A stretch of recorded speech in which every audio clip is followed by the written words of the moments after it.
Para mim é uma honra, mais uma vez, estar aqui no canal EBD em Ação para participar de mais uma palestra. As palestras têm sido de grande relevância para nós, participantes desse grupo maravilhoso através deste canal que Deus abriu com o pastor André, uma pessoa amável, uma pessoa carinhosa.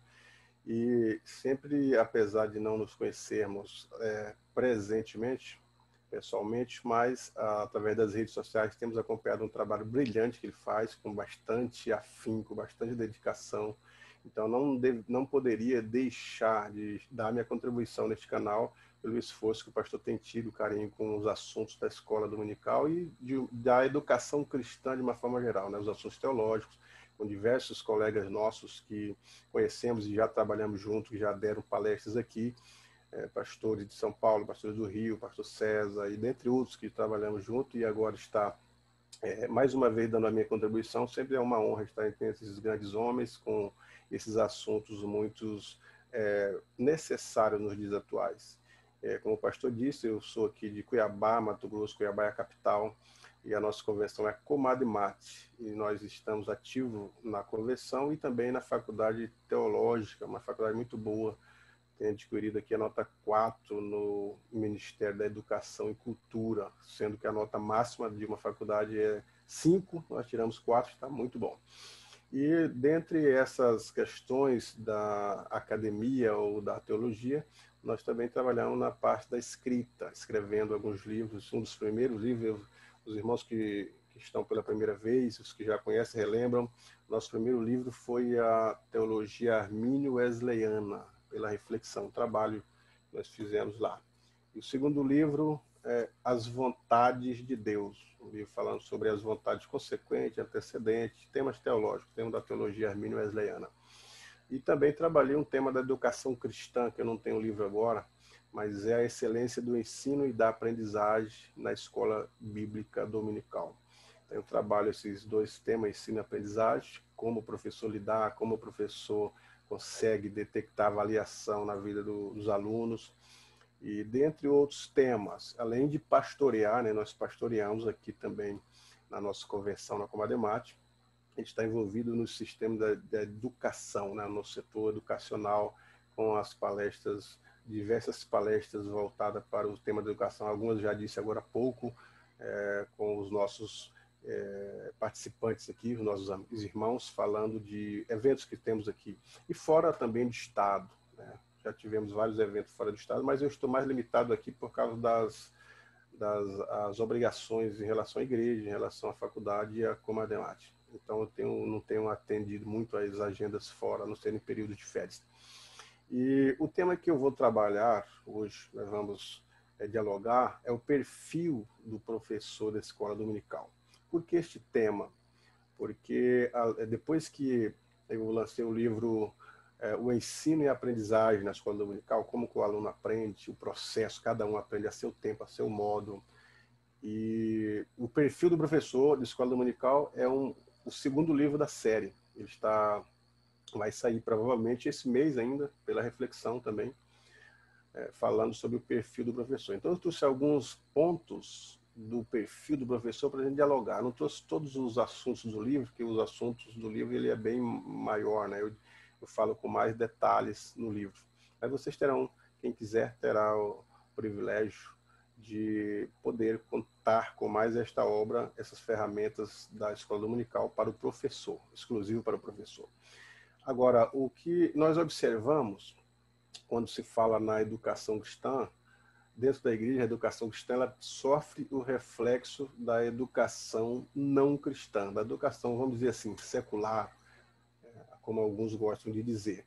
Porque quando nós olhamos para o nosso país, a educação deveria estar no centro do país. O professor deveria ter a valorização que muitos outros profissionais têm, e ele não tem. No nosso país não é assim. A educação ela não está em primeiro plano, no primeiro projeto, os primeiros investimentos. E o professor ele não é o destaque da nação. Então, isso acaba sofrendo os reflexos dentro da nossa escola dominical. Nós observamos quando vamos num culto à noite.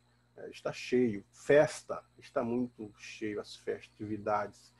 Agora, na escola dominical sempre tem um número de matriculados bem menores. Antigamente, os visitantes, quando a gente fazia a lista de chamada, os visitantes eram não evangélicos. Hoje em dia, os visitantes são aqueles que não vêm na escola dominical e, por algum evento, eles aparecem, então eles se tornam os visitantes. Então, nós observamos a situação em que chegou a escola dominical. Em outros países não eram assim. Até no Brasil também não eram assim. Tem uma disciplina que a gente trabalha na faculdade, é a história das Assembleias de Deus e do pentecostalismo. E quando olhamos a origem das Assembleias de Deus, um dos tripés das Assembleias de Deus era o Samuel Niston. Nós temos Daniel Berg e o Navin, que são os fundadores, mas o Samuel Niston, posteriormente, ele era o cérebro pensante das Assembleias de Deus. Um indivíduo muito culto, falava o grego, o hebraico, o alemão, o francês e o português, com mais de 30 obras escritas. Nós temos algumas deles aqui na tradução da nossa língua portuguesa. Mas ele é quem pensou a escola dominical aqui no Brasil. Lógico que ela já existia, vocês conhecem a história da escola dominical. Robert Hikes, aqui no Robert Kelly, né, no Rio de Janeiro, com outra denominação, mas na Assembleia de Deus, ele que pensou as revistas, como elaborar as revistas. As primeiras composições foram dele. Depois ele pensou as escolas bíblicas dominicais, as escolas para obreiros, eram 30 dias, depois foram resumidas para 15, depois para uma semana. Tem alguns lugares que é 3 dias, daqui a pouco a gente zera, como eu costumo dizer, indignado com essa redução do tempo da escola bíblica de obreiro. E os estudos eram de manhã, 2 palestras, à tarde, 2 palestras, mas palestras exaustivas, acompanhada ponto a ponto pelos missionários suecos, os missionários americanos, os missionários ingleses e os missionários alemães. Sempre eles estavam presentes nas escolas dominical. Mas quem pensou isso foi Samuel Nasser. Então ele vai pensando as revistas, vai pensando a CPAD, vai pensando os jornais, primeiros jornais, Boa Semente, Voz da Verdade, que fundiram e deu a origem ao Mensageiro da Paz. O Mensageiro da Paz, então, a CPAD, que é uma das editoras, uma das maiores editoras do Brasil, parece-me que ela só perde em número e grandiosidade para a editora Abril. E ela está na América Latina, nos Estados Unidos e no Brasil também. E ele foi o cérebro pensante sobre isso, né? Então, nesse período, o que eu quero dizer é o seguinte, nesse período que ele está em projeção na educação cristã, as escolas dominicais tinham outro formato, né, que era a valorização dos professores, que na maioria eram os missionários, todos eles, com exceção de alguns que não eram teólogos, mas a maioria eram teólogos. E depois a frequência dela e a quantidade de pessoas que estavam com entusiasmo para aprender na escola dominical. Nós perdemos essa configuração. Algumas escolas ainda continuam com esta valorização em alta, como, por exemplo, em Rondônia, eles têm uma escola dominical que os alunos ainda são motivados ao ensino com grandiosidade. As escolas, praticamente, os templos, as classes cheias de membros da igreja. Mas não é assim para outras realidades do Brasil. Ainda o número é reduzido e por mais que o que surge o CAPED a partir de 70, valorizando e instruindo os professores, a decadência foi bem grande. E agora com a pandemia, maior ainda a questão. Então eu penso sobre isso, sobre essa valorização, e isso é um reflexo da nossa sociedade que acaba atingindo também as nossas salas de aula. As igrejas, os líderes, pastores e as famílias, eles precisam ter essa consciência que nós temos aqui no grupo. Eu vejo o pastor André com esforço, com os administradores do grupo e todo mundo participando, apesar de eu ter participado pouco, mas acompanho. Não tenho tempo suficiente ainda, mas eu ainda terei, eu acredito que terei um tempo para participar mais. Mas dá esse valor, as famílias precisam valorizar mais a escola dominical, os líderes precisam mais, os pastores também. Há lugares que eu conheço que pastores eles não participam, eles tiram domingo para a pesca, para o piquenique, mas não tem aquela ênfase, dá a entender que a escola dominical é um departamento separado da igreja. Parece-me que ela é isolada da igreja. E ela não é, ela está junto ali com a ferramenta educacional, junto com o culto de ensino, que apesar de não ser formalmente, é informal, mas ela está junto ali. Agora, o futuro da igreja, ele depende exatamente disso. Assim como nós sabemos que o futuro da nação, do Brasil, depende da educação, da formação dos filhos, nós observamos hoje a China está em concorrência com países de primeiro mundo, na questão econômica, na questão industrial, de importação e de exportação.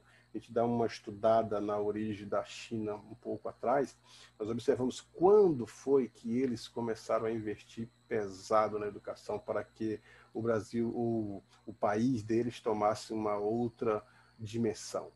Então eles começaram a aumentar as cargas horárias das crianças para 5, 6, 8 horas, investiram pesado em tecnologia e na engenharia civil.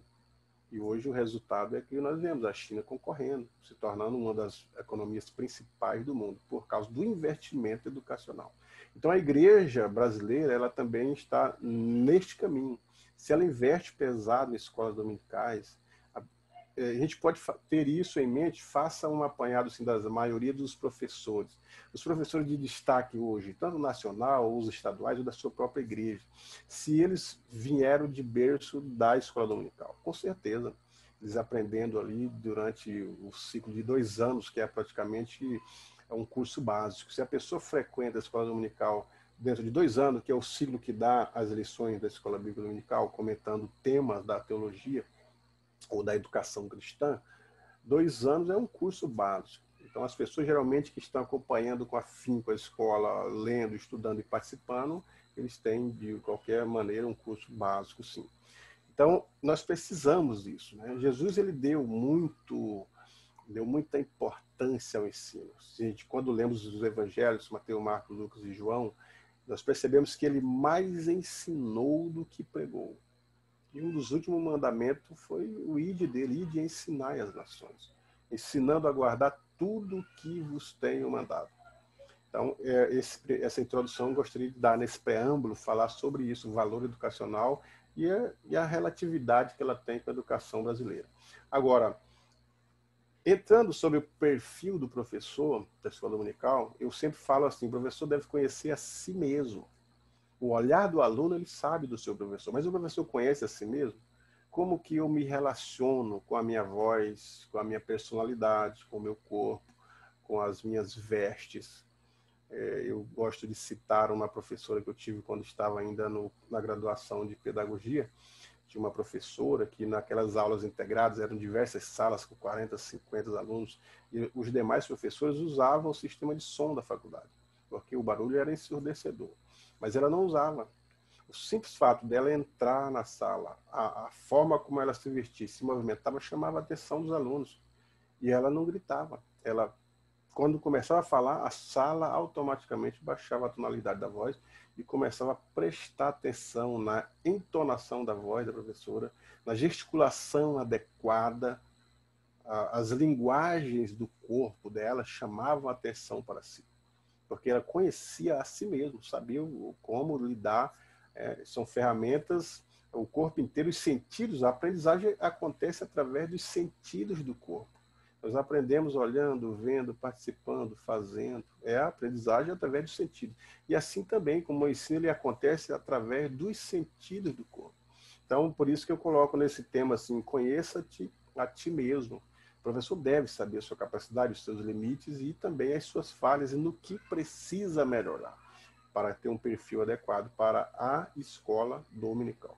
Jesus tinha isso. Se nós formos olhar nos evangelhos essa categoria de Jesus, você vai encontrar todos esses detalhes. As pessoas eram como se fosse um imã chamado à atração dele. A entonação da voz tocava as pessoas. Uma certa feita, o Sinédrio chamou 2 homens e disse, vai, prenda o mestre. Ele está nas montanhas, tragam ele preso aqui. E os 2 homens foram, mas quando viram a multidão, pensaram, vamos esperar ele terminar de ensinar para depois prendê-lo. E nisso, eles foram atraídos pelo falar de Jesus. Tanto o tema era envolvente, quanto a fala dele era comovente. E eles terminaram e não prenderam. Voltaram para o Sinédrio, cadê o homem? Eles disseram, nunca homem algum falou como ele. Quer dizer, que forma que foi que ele falou? Porque nós vemos nos evangelhos que Jesus usava metodologias diferentes de ensinos. Ele usava linguagens diferentes, recursos didáticos.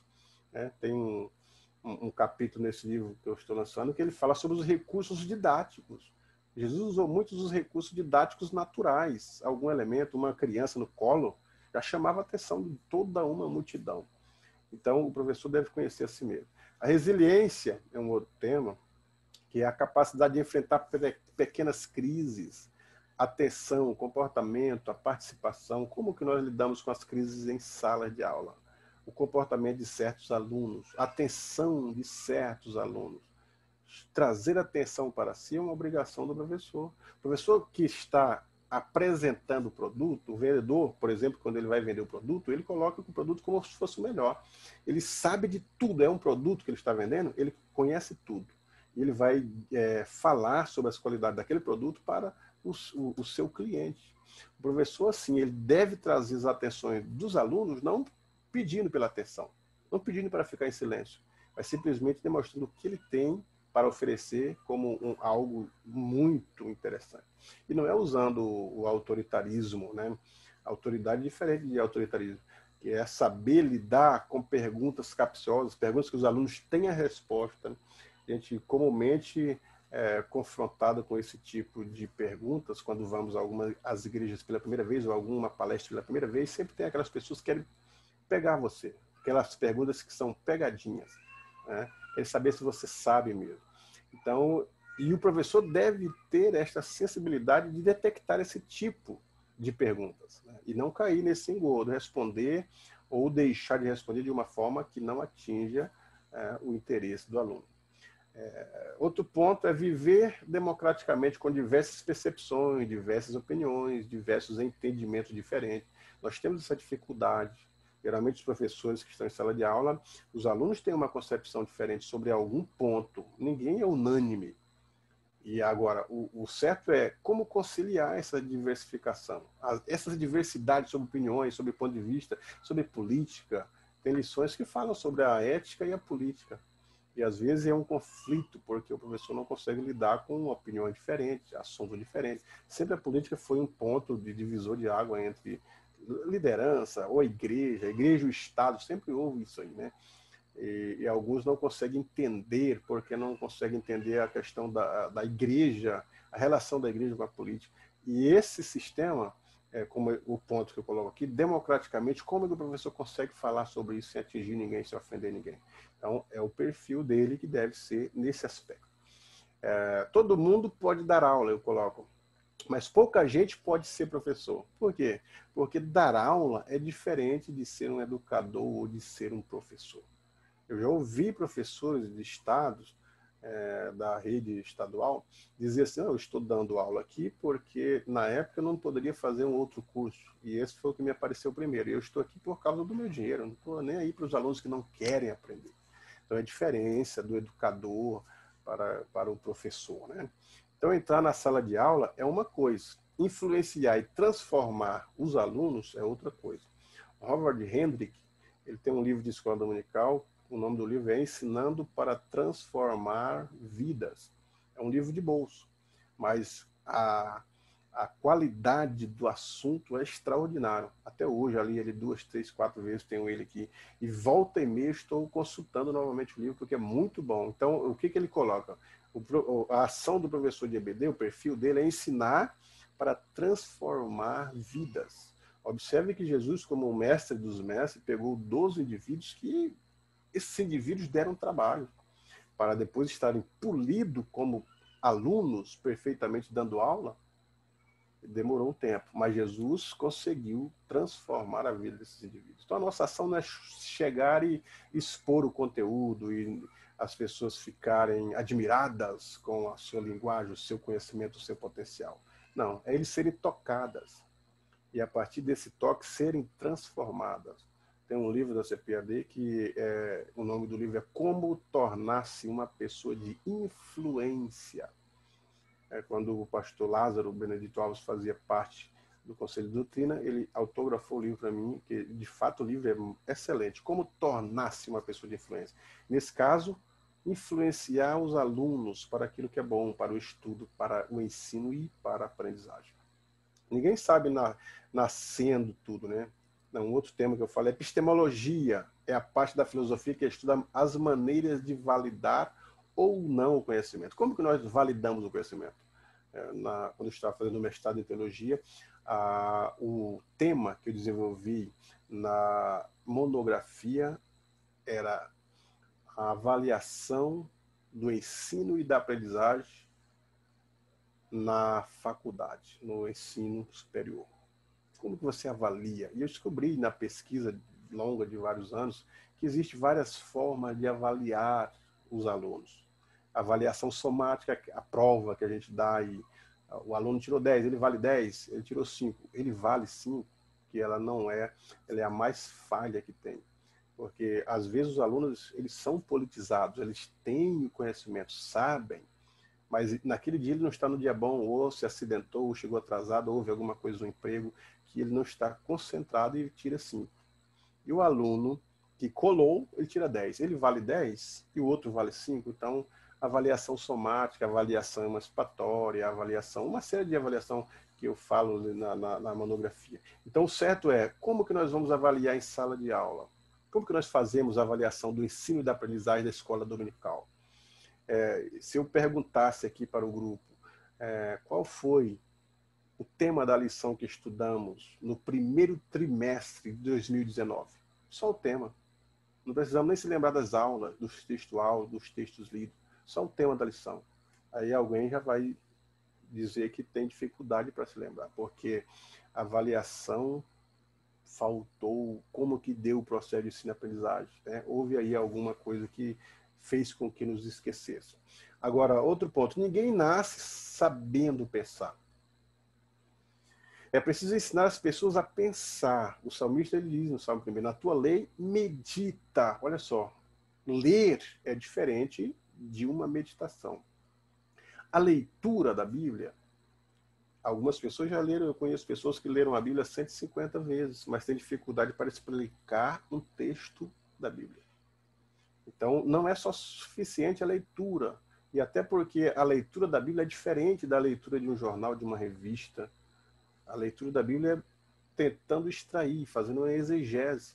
Ou até mesmo uma hermenêutica, tentando interpretar alguns textos. Mas o que o salmista está dizendo, na tua lei medita, é porque na meditação que acontece a aprendizagem.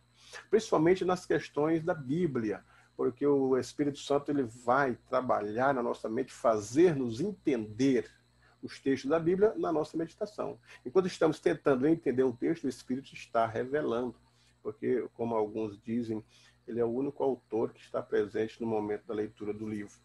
Então, a escola bíblica dominical do século XXI, ela vem com a tecnologia, vem com debates, vem com discussões, vem com interações, vem com a criticidade.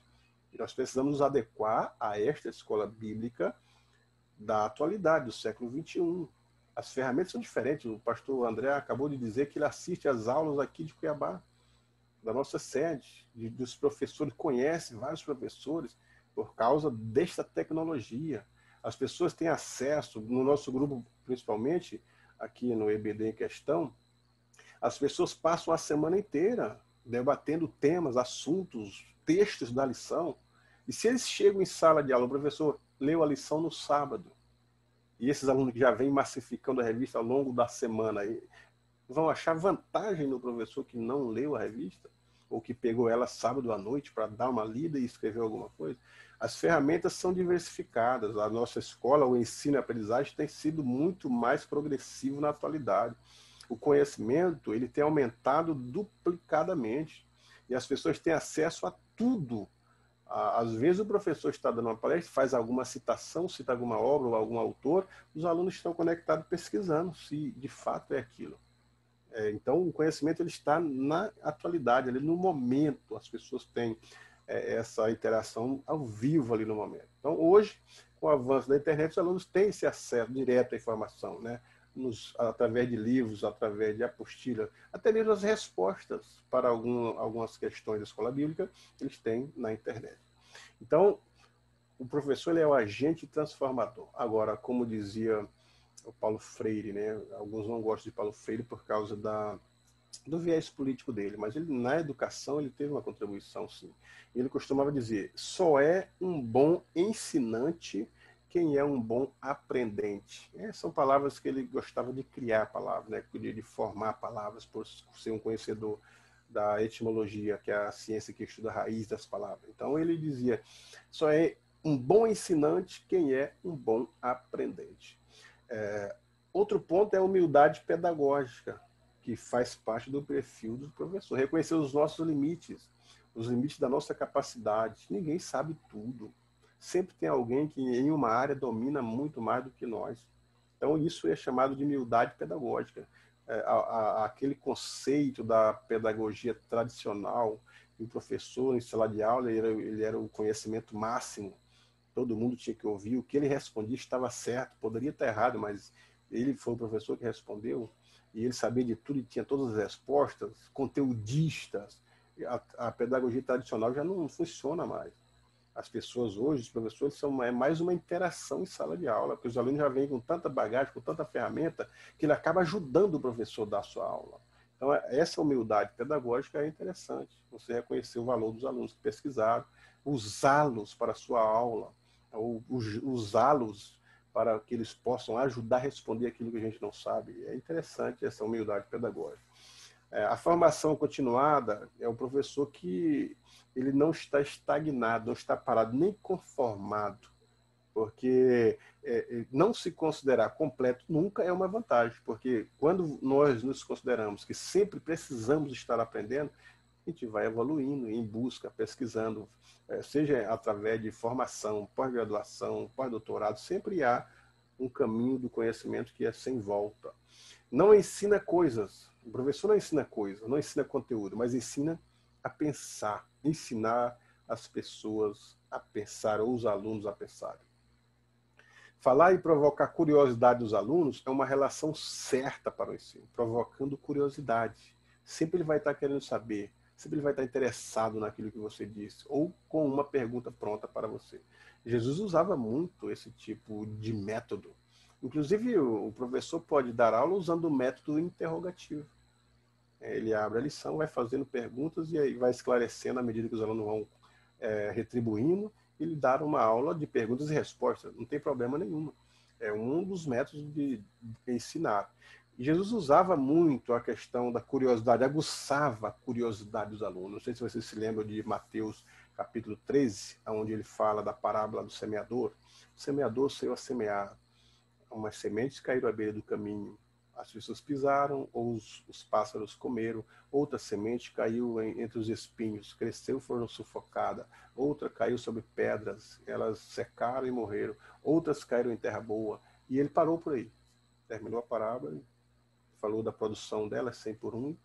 E os discípulos ficaram com aquilo na cabeça. O que é isso dizer? O que significa essa semente? Esse semeador, quem é? Esse tipo de terra, eu não estou entendendo. Então ele aguçou a curiosidade dos alunos. E quando os alunos estão interessados, aí é que acontece a aprendizagem. Só aprende quem está interessado. Você não compra um violão e vai para a aula aprender a tocar sem gostar de música, sem gostar de instrumento, sem querer aprender. Você está em sala de aula, está em sala, quer aprender a música? Não, não quero aprender. Eu achei bonito o violão, mas não gosto de violão, não gosto de som de violão, não quero aprender. Eu vim aqui, mas eu quero aprender, mas não gosto. Então não há um interesse, precisa haver um interesse. E o professor desperta o interesse dos alunos para os assuntos que ele quer transmitir. Se você observar Mateus 24, por exemplo, Jesus estava passando diante do templo de Herodes, um templo que eles demoraram 38, 40 anos para construir, de pedras, templo magnífico, mais de 40 mil trabalhadores, né? Alguns estudiosos dizem assim que aqueles trabalhadores, depois que terminou a construção do templo, ficaram desempregados, alguns vieram a roubar, e um deles assaltou o judeu ali na história do Bom Samaritano. Mas essas aí são concepções teológicas. E então Jesus estava passando diante deste templo. E todo mundo, quando passava diante do templo, queria tirar uma selfie, queria tirar uma foto, queria postar no Instagram. Jesus não quis. Todo mundo estava admirando a estrutura do templo, muito magnífico. E Jesus parece que não deu bola para o templo. E os discípulos chamaram a atenção, mestre, você não vai ver o templo, não vai olhar, não vai tirar uma selfie. É o templo, é o cartão postal da cidade. E Jesus disse, não ficará aqui pedra sobre pedra que não seja derribada. E silenciou. Despertou uma curiosidade. Os discípulos chegaram e fizeram 3 perguntas, que é um capítulo 24 inteiro respondendo elas. Quando serão essas coisas? Da destruição do templo. Que sinal haverá da tua vinda? E do fim do mundo? Porque a volta de Cristo não é o final do mundo. Se Jesus vier hoje no arrebatamento, os que são pré-tribulacionistas, né? O mundo terá pela frente mais de 1007 anos. São os 7 anos da grande tribulação, o período do milênio, o período que Satanás será solto, ninguém sabe quanto tempo. Soma-se tudo, dá mais de 1007 anos. Então não é o final do mundo. Então, Mateus 24 é Jesus respondendo quando serão essas coisas da destruição do templo, que já aconteceram, em 70 depois de Cristo, como aconteceu. Do final, ou os sinais que antecedem a sua vinda, ele dá a relação em Mateus 24, e do final do mundo. Então, o que gerou essas palavras dele, não ficará aqui pedra sobre pedra, gerou aulas e mais aulas. E a aprendizagem na vida dos alunos, né, porque despertou o interesse. O professor ensina não mandando ler a Bíblia ou mandando ler a revista. Essa relação com a leitura, ela deve ser amorosa. Nós precisamos gostar de ler, criar o hábito da leitura. Estou falando para os alunos, né, a gente despertar nisso. Os professores já são de leitura.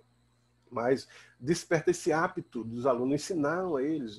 Esses dias eu falei para um dos alunos, ele dizendo, como é que eu faço para gostar da leitura, entender o que li? Eu falei, compra uma agenda. Ele comprou uma agenda. Eu falei, todo dia você faz uma leitura de um versículo.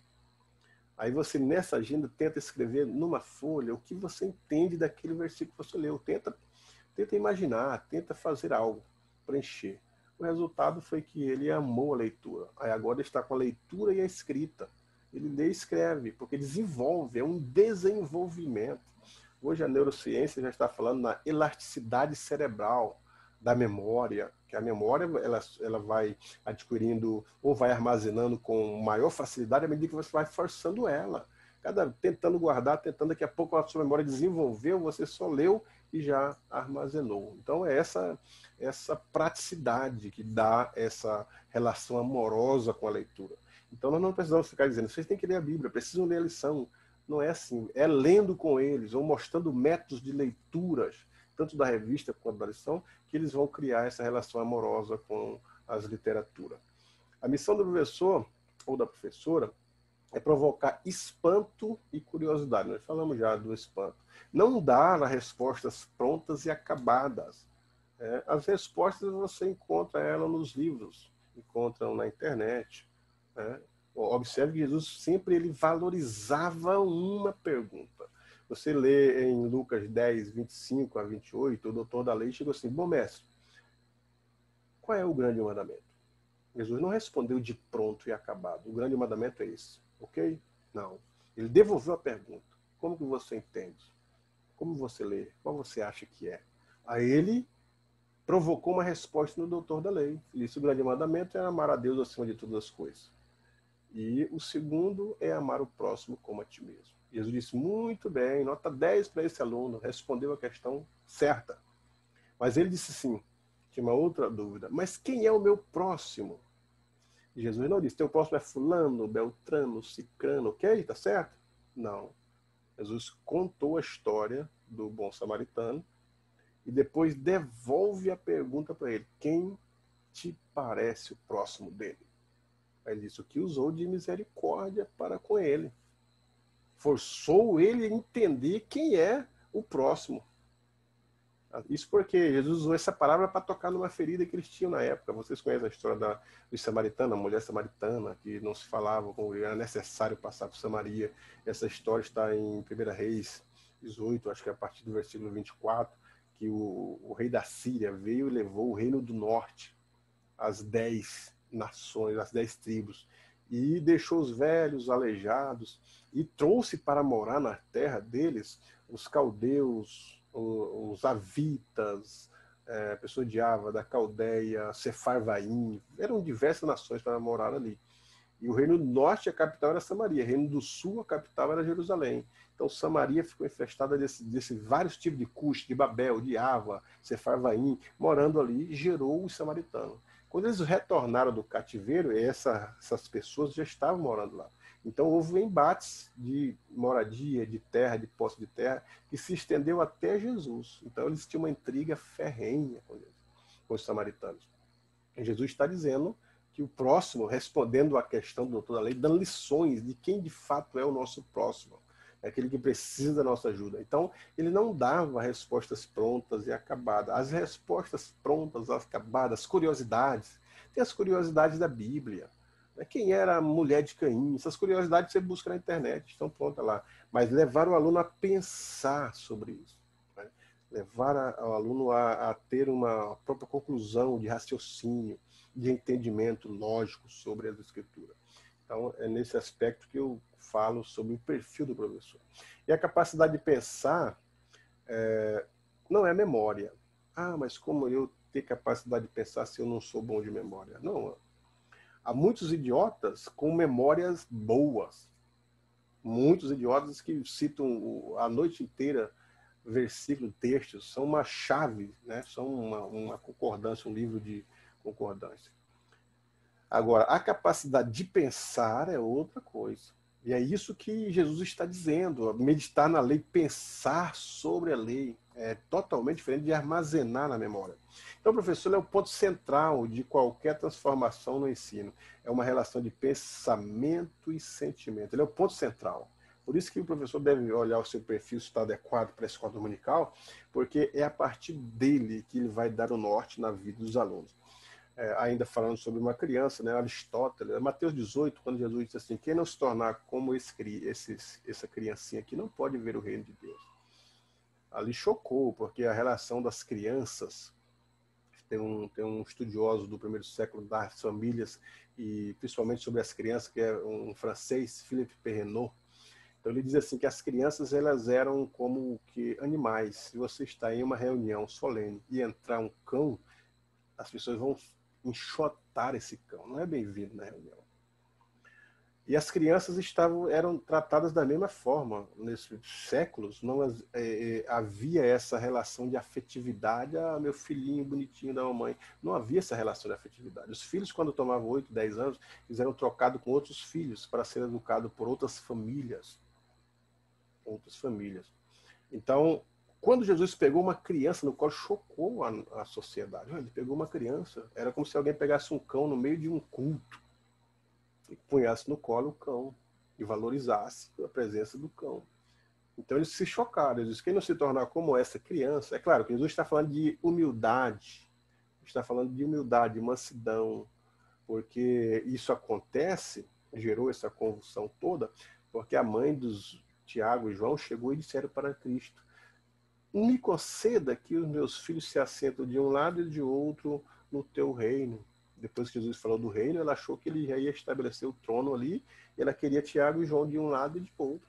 E os discípulos então ficaram indignados, porque ela chegou primeiro e pediu 2 lugares maravilhosos do lado de Jesus, da direita e da esquerda. E eles não chegaram, não tiveram a ideia de chegar primeiro, eles ficaram indignados e começou a revolução, quem é que pode, quem é que é o mais chegado, quem é que tem mais capacidade. Aí Jesus falou, ei, aqui pega a criança e diz, quem não se tornar como ele não é digno do meu reino. Falando questão de humildade. Mas nós podemos trazer essa figura sem forçar o texto, porque a criança de fato tem esse desejo natural de aprender, como dizia Aristóteles. Toda criança ela tem um desejo natural de aprender. Se você pega um celular e ela nunca viu um celular, vai perguntar, o que é isso? Você vai dizer, é um celular. Para que serve? Aí você tem que explicar para que serve. E as perguntas nunca acabam, só aumentam. Então, quando nós usamos esse texto aí de Mateus 18, que os professores ou os nossos alunos devem se tornar como uma criança, é que tenham o desejo natural de aprendizagem. Sempre querendo. As crianças quem fazem as melhores perguntas são elas. Mais difícil. Tem uma criança aqui que ela olhou para o céu e disse para mim, avô, que eu sou avô já, como que é o sol? E como que você vai explicar para uma criança de 5 anos como que é o sol? Do que é feito esse sol? O que ele faz? Por que ele está lá? Por que eles somem? Elas fazem as perguntas mais difíceis do que os adultos. Mas às vezes essas crianças são tolhidas ao longo do seu crescimento. Ah, minha filha, eu estou fazendo uma tarefa, depois o avô responde, depois o papai responde, só um minutinho, a mamãe está... E vai tolhendo, e quando elas chegam em sala de aula, elas estão travadas, não tem mais questões. Então nós devemos ser como uma criança. O desejo natural de aprender sempre, perguntar sempre. Jesus nunca questionou ninguém, nenhum aluno disse, espera aí que eu estou dando minha aula, depois você pergunta. Ele respondia a todos. Lógico que a gente pode, dentro de um critério de normatividade, fazer essas implicações. No final, perguntas, né, como sempre é comum nas salas de aula. Ensinar é um exercício de imortalidade, já dizia Paulo Freire. Gente, ensina e continua a viver a pessoa para quem estamos ensinando. Observe, Jesus ensinou. Os discípulos foram citando Jesus para o resto da vida. Nós estamos aqui citando Jesus. Eu acabei de dar um exemplo das minhas professoras. Por quê? Porque elas estão sempre na nossa vida. Por mais que tenham partido, sempre vamos se lembrar. Eu citei Paulo Freire, que partiu. Rubem Alves, que foi um dos grandes educadores brasileiros, além de um pastor, era músico, e também teólogo, educador. E ele contribuiu com a educação brasileira e com mais de 180 obras. Então, ele está imortalizado na mente das pessoas, dos seus alunos ou dos seus leitores. E os professores são assim também. Os alunos vão se lembrar de você em sala de aula, vão contar para os filhos, para os netos, que houve um professor que alguma coisa chamou a atenção. Se o professor for ruim, ele será lembrado pela ruindade dele em sala de aula. Mas que será lembrado, será. Então, ele se torna imortal na mente dos seus alunos. Educar para o futuro. O professor sempre está condenado à esperança, porque nós educamos tentando ou pensando que no futuro melhorará. É assim os professores da educação brasileira, os estaduais, federais, municipais, eles ensinam os que são de fato educadores para que o Brasil um dia melhore. A esperança, nós somos condenados à educação futura. E isto, idem para a igreja. Ensinamos com o entendimento que os nossos alunos estarão transformados, a igreja será melhor, o conhecimento será maior, a abrangência da estrutura educacional da igreja, um dia. Então nós estamos condenados ao futuro, educar para o futuro, condenados a essa esperança. Sempre temos essa esperança. Mudar-se para transformar. Não podemos mudar o mundo, mas todo professor ele é marcado para transformar. Ou então, como dizia Rubem Alves, como já citei de antemão, o professor ele planta carvalho, não planta eucalipto. Porque você planta eucalipto hoje, amanhã já tem o resultado da sua plantação. Você planta um carvalho, você parte para a eternidade, e esse carvalho só vai dar frutos ou surgir no seu esplendor quando nós já não estamos presentes. Então, assim também é a educação no formato da educação cristã. Às vezes nós estamos ensinando e as coisas parece que não terá resultado, vamos partir, mas daqui a pouco aquilo que ensinamos a vida toda em sala de aula, ela começa a produzir fruto no futuro, na vida dos nossos alunos, né? E um dos detalhes também que é o perfil do professor, todo professor, toda professora, deve gostar de palco, deve gostar de plateia, deve gostar da comunicação. Se não, eu não gosto de aparecer em público, não gosto de microfone. Bom, como que você vai lidar? Você está lidando com alunos, e alunos em público. Porque você vai oferecer a sua aula. Não é obrigar, o aluno não é obrigado a aceitar a sua aula, mas você deve ter a forma de convencê-lo que aquilo que estamos oferecendo para o nosso aluno é a melhor coisa, em todas as faixas etárias. Outro ponto é a sinceridade do professor com o ensino. Ele deve ser sincero, levar a sério aquilo que ele faz. Reconhecimento do erro, quando errar, reconhecer. Falta de vaidade na relação do conhecimento, porque tem aqueles que pensam que sabem e vivem como eles não sabem. Tem aqueles que pensam que sabem e sabem que sabem. E com isso se envaidece. Mas há aqueles que sabem, mas vivem como se não soubessem. É essa estrutura. Você viver de uma forma simples, não uma forma olhando os outros como se estivesse lá embaixo. Não é. E aqueles que pensam que sabem e não sabem, esses são os piores. Eles pensam, acham que sabem, né? Essa falta de vaidade com conhecimento, ela faz parte do perfil do professor. Disciplina no seu estudo, no seu ensino. é muito bom a disciplina. Qual que é o horário que eu vou estar estudando no dia a dia? Porque o ensino acompanha os professores para sempre, né? O aprendizagem, sempre, os livros farão parte da sua vida. Depois da minha mulher, os livros aqui. Às vezes ela fica indignada que temos livros por alguns lugares aí, tem que organizar num lugar só. Mas o professor deve ser disciplinado, a disciplina no seu estudo, a disciplina nas anotações, nas pesquisas, para poder solucionar ou trazer um ensino excelente. Só assim. É através da pesquisa, da maturidade, da busca de uma série de outras coisas que nós vamos desenvolver a nossa situação. Linguagens fáceis, né? Qual que é a linguagem dos alunos, como eu disse assim, aprender a dialogar com os alunos, aproveitando as perguntas e as suas curiosidades. O Ben Alves, ele conta em um dos seus livros que ele estava no seu apartamento e quando ele começava a fazer suas pesquisas, que ele cansava a mente, ele precisava descansar a mente para depois voltar com lucidez e continuar suas pesquisas. E o descanso dele, o que desestressava ele, tirava ele do estresse, era trabalhar com marcenaria. Então ele comprou a serra tico-tico, comprou trena, prego, martelo, serrotes. E ele começava, quando estava dando staff de tanta pesquisa, tanta leitura, tantos trabalhos, ele parava e ia serrar, fazer prateleira, fazer armário. Isso desestressava ele. Outros é a música, né? Quando eu estou já saturado de tanta pesquisa ou ensino, aí eu pego o violão, saio para fora, passo ali 2, 3 horas, a mente ela desvanece, aí você volta mais concentrado. E cada um tem, vão pescar, outros vão passear, e outros vão pintar, né? E ele tinha isso. E ele estava nesse dia que estava estressado, parou tudo e foi fazer uma prateleira. E nisso a empregada entrou no apartamento com uma menina de 5 anos. A empregada deu boa tarde e entrou para os seus afazeres. A menina deu boa tarde e ficou olhando ele. Ele pegou a trena e puxou para medir a tábua. A menina perguntou, o que é isso? Ele disse, é uma trena. E ela, para que serve? Ele falou, para medir. E a menina, como mede? Ele disse, vem aqui que eu vou te ensinar.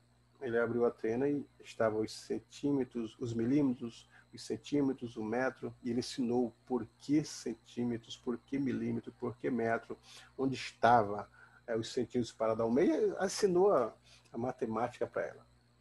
Então ele viu na oportunidade da indagação, da curiosidade, das perguntas, uma oportunidade de ensino. E é isso que Jesus tinha em mente. Ele observava nos seus questionamentos uma oportunidade de ensino. Olha o jovem, bom mestre, o que farei para herdar a vida eterna? Jesus pergunta para ele. Ele não fala, faça isso, tá ok? Tchau, tem que dar minha aula. Não. Ele parou e devolveu uma pergunta para ele. Como eu disse, Jesus nunca dava as questões prontas e acabadas de bandeja, mas levava as pessoas ao pensamento. Porque ali no processo que elas estão raciocinando, pensando, queimando neurônios, é onde acontece o processo de aprendizagem. Sabe os mandamentos? Ele começou a citar os mandamentos para o jovem, na pergunta que fez. E os jovens, tudo isso tem observado desde a mesma cidade. Diz, então te falta uma coisa. Vai, vende tudo que tem, depois vem e siga-me. Aí ele baixou a cabeça, ficou triste, e o evangelista disse que porque ele tinha muitas propriedades, não queria abrir mão delas. Não que para seguir a Cristo você deve, ou qualquer um deve se desfazer da sua fortuna. Ele não falou isso para Zaqueu. Zaqueu prontamente disse, se eu defraudei alguém, eu vou restituir quadruplicadamente. Se caso eu tenho defraudado, roubado, ultrapassado. Jesus não pediu para ele vender tudo e seguir. Ele disse, hoje entrou a salvação. Por quê? Porque o interesse de Zaqueu não estava mais nas riquezas. O coração dele passou a estar em Jesus. E o interesse do jovem, por mais que ele dizia de lábios que queria vida eterna, mas ele ainda, o amor dele estava nas riquezas. Então, ali Jesus deu aula para o discípulo. Ele olhou para a multidão e disse assim, quão difícil é entrar um rico no céu, mais fácil passar um camelo pelo fundo de uma agulha. Aí os discípulos pararam, pensaram, raciocinaram e perguntaram, mas nós deixamos tudo para te seguir, Jesus. E agora? Aí ele fala, ninguém há que tenha deixado pai, mãe, irmãos, irmãs, casa, campo, por amor de mim do Evangelho, que não receba 100 vezes tanto neste século e no futuro a vida eterna. Aí eles começaram a entender o que é o ensino de Jesus em relação ao reino, a prioridade do reino, a amar a Deus acima de todas as coisas. Então são nessas questões que o professor deve levar, aproveitar a curiosidade, aproveitar as perguntas dos alunos para falar uma verdade, para trazer a moral de alguma coisa, para mudar ou transformar os alunos em relação a esse ambiente. Um outro ponto, eu acredito que já será o último ponto aqui, nós estamos quase com 1 hora de palestra, vou ver depois com o pastor André.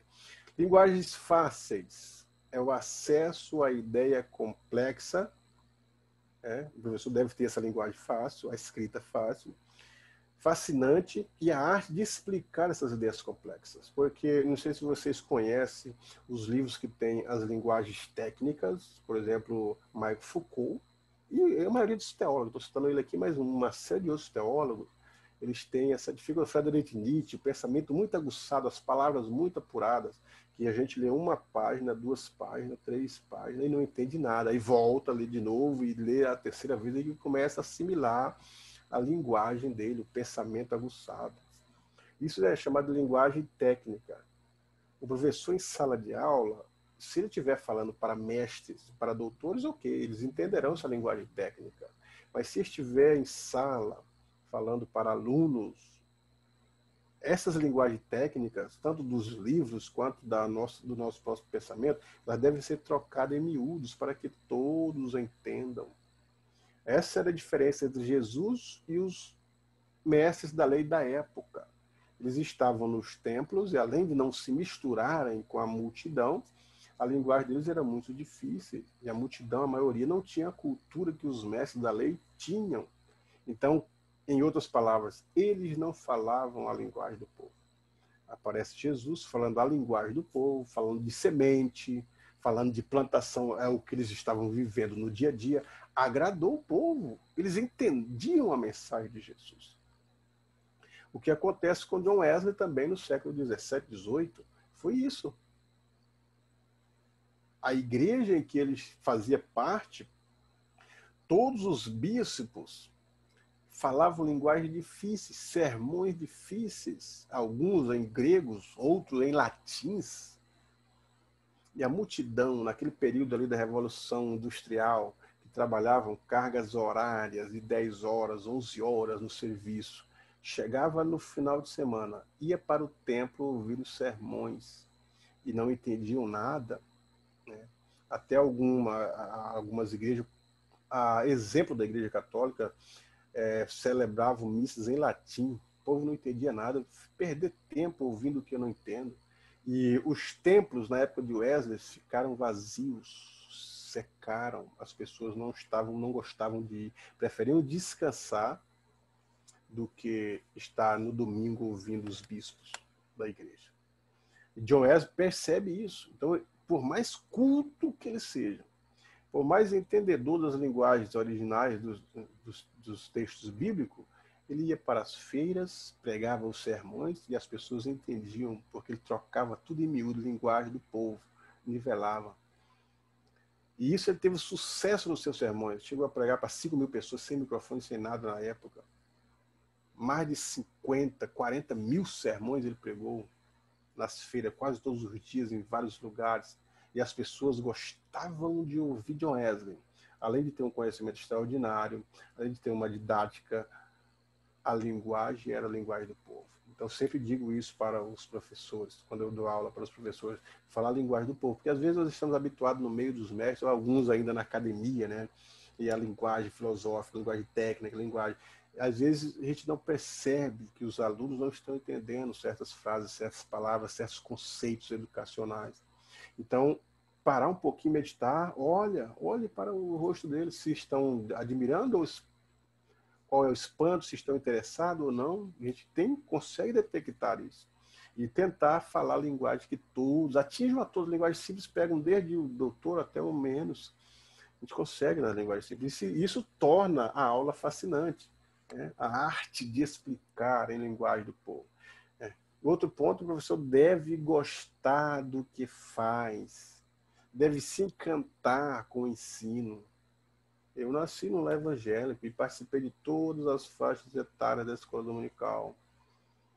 Hoje a gente está dando palestra, ensinando, está falando em seminário, simpósio, mas esse gosto pela escola dominical vem de longe. Esse encanto, está encantado com a sala de aula, com as lições, com as revistas. O professor precisa ter isso. Eu estou dando aula aqui porque o professor não achou ninguém, o pastor não achou ninguém. Eu estava em um final de trimestre que o pastor presidente ia fazer a mudança da diretoria da EBD. Aí ele disse, a classe dos obreiros, vamos colocar o irmão fulano e tal, porque um obreiro é um teólogo e os obreiros são exigentes.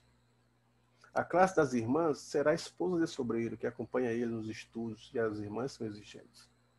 A classe dos jovens, o jovem fulano de tal, que está na faculdade, está fazendo teologia, a classe dos adolescentes, foi indo.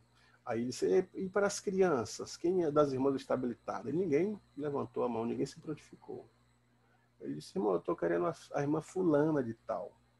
Ela disse, não, pastor, eu não tenho tempo, eu não tenho condições, eu nunca dei aula. Ela falou, não, mas é uma coisa mais simples que tem. Se você não consegue dar uma aula, estoura umas pipoca para as crianças, enche alguns balões, algumas bexigas com ele, canta alguns corinhos, fala uma historinha da Bíblia. É isso é dar aula para as crianças. E não é. Como eu disse, a princípio, as crianças fazem as perguntas mais difíceis. Se no Estado, na educação brasileira,